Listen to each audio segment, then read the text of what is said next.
papa ya fa so e chi na mo we ya e yare we ana say the gugu screen so a wo hwe eno na yare chi na mo asay inti don bon what they say next year by this time June over baha because it's no better na say ma what you say inti dey ekoso ye free ase ya ko afasu nyame bo chi na me dey afasu so no bebra mo sure say we press the bell no what you say na be ya me post video a wo be sanya bi ahwe me da say boys ni gum cha wa dia mo kire ka pra ko bu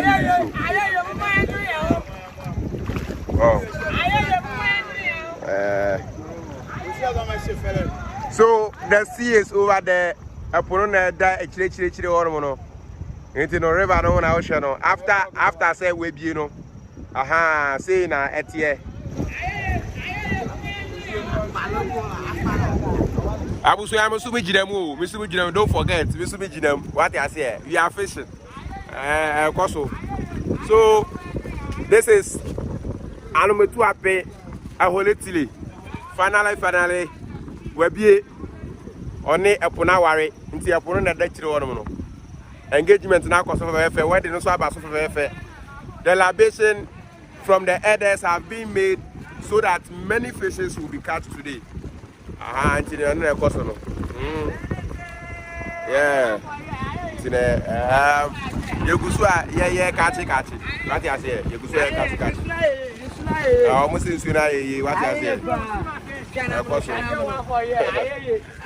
yeah but where's the chibi almost chibi you know abusia saying it here yo abusia sa edua ya we metia say no no na de edua ade ade na ebetumi dia ya Ghana ha comment section won ma me why ekoso wow I'm crossing the river give me chance you know abusia me chance you know you na me twa me chance you know see how mo hu be dia deda me nti me ko ano honom no se na be ya ibi e wa ko hwe de ekoso awo chiri wonom into no abusia for I know na ogusu awo hwe say egusu ya wo nsu no mu na I think say baby edu no de